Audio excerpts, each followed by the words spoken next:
اللهم صل على محمد وعلى آل محمد كما صليت على إبراهيم وعلى آل إبراهيم إنك حميد مجيد اللهم بارك على محمد وعلى آل محمد كما باركت على إبراهيم وعلى آل إبراهيم إنك حميد مجيد। কাছে কিংবা দূরে, বাংলাদেশ থেকে কিংবা পৃথিবীর যে কোনো দেশ থেকে যারা আজকের এই লাইভ প্রোগ্রামটিতে যুক্ত হয়েছেন, আপনাদের সবাইকে আমি আমার অন্তরের অন্তঃস্থল থেকে শুভেচ্ছা এবং মোবারকবাদ জানাচ্ছি। আহলান ওয়া সাহলান ওয়া মারহাবান বিকুম ফি হাযাল লিকা আত-তাইয়িব আল মুবারক। আশা করছি আপনারা সবাই ভালো আছেন, সুস্থ আছেন, ঈমানের সাথে আছেন। আমরা দেখতে দেখতে প্রায় 20টি রমাদান কাটিয়ে দ্য লাস্ট 10 days অফ রমাদানের সবচাইতে গুরুত্বপূর্ণ যে সময়, ওই সময়টাতে অলরেডি চলে এসেছি। আমরা আল্লাহর দরবারে শুকরিয়া জানাই যে আল্লাহ তাআলা আমাদেরকে সহি সালামতে 20তম রমাদান কমপ্লিট করার তৌফিক এনায়েত করেছেন। আজকে বাংলাদেশে 20 তারিখ দিবাগত রাত, তার মানে হচ্ছে আজকে প্রথম কদরের রাত। আমরা গতকাল মালয়েশিয়াতে একটি কদরের রাত অতিবাহিত করেছি, আর বাংলাদেশে আজকে কদরের রাত পালিত হবে। এবং কদরের রাত এটি খুবই মহিমান্বিত রাত, খুবই সিগনিফিক্যান্ট একটি রাত, খুবই গুরুত্বপূর্ণ একটি রাত মুমিনের জীবনে। আমি শুরুতেই আপনাদেরকে রিকোয়েস্ট করে রাখি, আপনারা এই লাইভটি শেয়ার করে দিন, যাতে করে এখন যারা অনলাইনে আছে, ফেসবুকে আছে, তারা যেন আজকের লাইভটিতে সরাসরি যুক্ত হতে পারে এবং এই কথাগুলো থেকে, লাইভের আলোচনা থেকে উপকৃত হতে পারে। বারাকাল্লাহু ফিকুম জামিআন। সম্মানিত সুধী, আজকে বাংলাদেশের প্রথম কদরের রাত। যদিও বাংলাদেশে 27 তারিখের রাতটাকে খুব বেশি গুরুত্বের সাথে পালন করে, কিন্তু আসলে রমজানের শেষ দশকের 5টি বেজর রাতের যে কোনো রাতই কিন্তু কদর হয়ে যেতে পারে। তাই বুদ্ধিমান মুমিনের কাজ হচ্ছে 5টি বেজর রাতের প্রতিটি রাতেই সমানভাবে, সমান গুরুত্বের সাথে ইবাদত করে যাওয়া, তাহলে কিন্তু কদর আর মিস হবে না। আল্লাহ রাসূল সাল্লাল্লাহু আলাইহি সাল্লাম বলেছেন, মান হুরিমা খায়রাহা ফাকাদ হুরিম। যে ব্যক্তি এই কদরের বরকত, মাহাত্ম্য থেকে বঞ্চিত হলো, সে আসলেই বঞ্চিত হলো।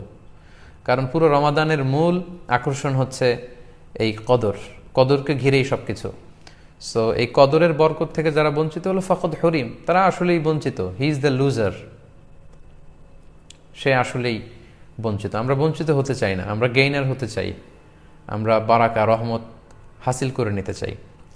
আল্লাহ রাসূল সাল্লাল্লাহু আলাইহি ওয়াসাল্লাম ইরশাদ করেছেন, ফালতামিসু ফিল আশরিল আওয়াখির মিনাল ভিতর। রমজানের শেষ 10 দিনের, মানে শেষ দশকের বেজর রাতগুলোতে কদর তালাশ করো। তার মানে বাংলাদেশে আজকে থেকে শুরু হয়ে গিয়েছে। তার মানে 21-এর রাত, 23-এর রাত, 25-এর রাত, 27-এর রাত এবং 29-এর রাত, এই 5টি বেজর রাত, অড নাইটসগুলো, 5টি রাতের যে কোনো একটি রাতেই কিন্তু কদর হয়ে যেতে পারে।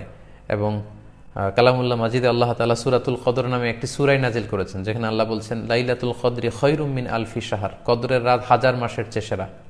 1000 মাসে হয় 83 বছর 4 মাস।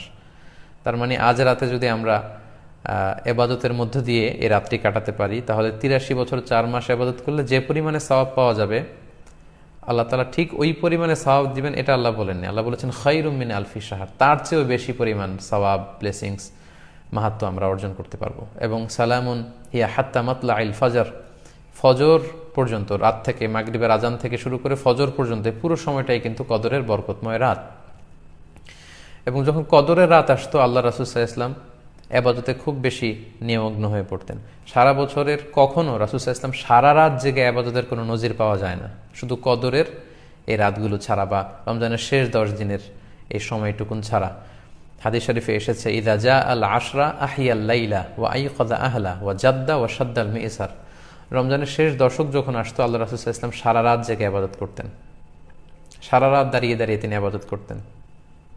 ওনার ফ্যামিলি মেম্বার্সের মধ্যে থেকে কেউ ঘুমিয়ে থাকলে তাদেরকে উঠিয়ে দিতেন, এবং তিনি কোমরে গামছা বেঁধে ইবাদতে লেগে পড়তেন। এখানে রূপক অর্থে কোমরে গামছা বেঁধে বোঝানো হচ্ছে, মানে ইবাদত করার জন্য তিনি এতই উদ্গ্রীব হয়ে পড়তেন, কখনো বছরের কোনো সময়ে এতটা উদ্গ্রীবতা রাসূল সাল্লাল্লাহু আলাইহি ওয়াসাল্লামের মধ্যে দেখা যেত না। এবং আল্লাহর হাবিব সাল্লাল্লাহু আলাইহি ওয়াসাল্লাম ইরশাদ করেছেন, মান কামা লাইলাতাল কদরি ঈমানান ওয়া ইহতিসাবা গুফিরা লাহু মা তাকদ্দামা মিন যামবি। যে ব্যক্তি এই কদরের রাতে কিয়ামুল লাইল করবে, আল্লাহ তাআলা তার পূর্বের সব গুনাহ মাফ করে দিবে। তাই কদরের রাতে আপনারা বেশি বেশি কিয়াম করুন, দীর্ঘ সময় দাঁড়িয়ে নফল নামাজ পড়ুন, লম্বা সময় দাঁড়িয়ে থাকুন, লম্বা রুকু করুন, লম্বা সিজদা করুন। কারণ বান্দা যখন সিজদায় লুটিয়ে পড়ে, তখন সে আল্লাহর সবচাইতে কাছে চলে যায়। আল্লাহর হাবিব সাল্লাল্লাহু আলাইহি ওয়াসাল্লাম বলেছেন, আকরাবু মা ইয়াকুনুল আবদু মির রাব্বিহি ওয়া হুয়া সাজিদুন ফাআকসিরু ফিহি দুআ।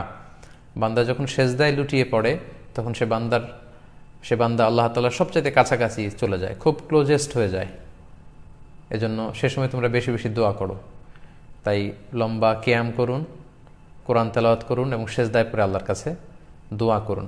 আম্মা জান আয়েশা রাদিয়াল্লাহু তাআলা আনহাকে বিষ্ণু ইসা ইসলাম একটা দোয়া শিখিয়েছিলেন এবং বলেছিলেন, আয়েশা, কদরের রাত যদি তুমি পাও তুমি এই দোয়াটা বেশি বেশি পড়বে। দোয়াটি হচ্ছে আল্লাহুম্মা ইন্নাকা আফুন তুহিব্বুল আফওয়া ফাআফু আন্নি। এর মানে হচ্ছে, হে আল্লাহ, আপনি ক্ষমাশীল, নিশ্চয়ই আপনি ক্ষমাশীল, আপনি ক্ষমা করাকে আল্লাহ খুব পছন্দ করেন, আল্লাহ এই বরকতের রাতে আপনি আমাকে ক্ষমা করে দেন। তাই এই দোয়াটি যেন আমরা খুব বেশি বেশি করি। আল্লাহ রাসূল সাল্লাল্লাহু আলাইহি ওয়াসাল্লাম রমাদানের এই শেষ দশকে এতেকাফ করতেন।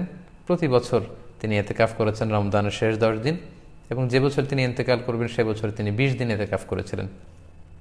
এবং আল্লাহ রাসূল সাল্লাল্লাহু আলাইহি ওয়াসাল্লামের ইন্তেকালের পরে আম্মা জান যারা বেঁচে ছিলেন ওনারাও মসজিদে নববীতে ওনারা কিন্তু এতেকাফ করেছেন।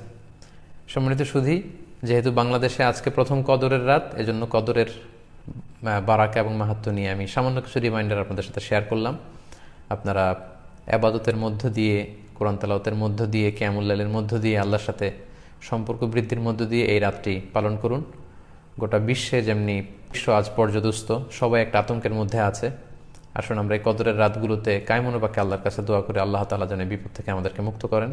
আমি আপনাদের জন্য, সকলের জন্য আন্তরিকভাবে দোয়া করি।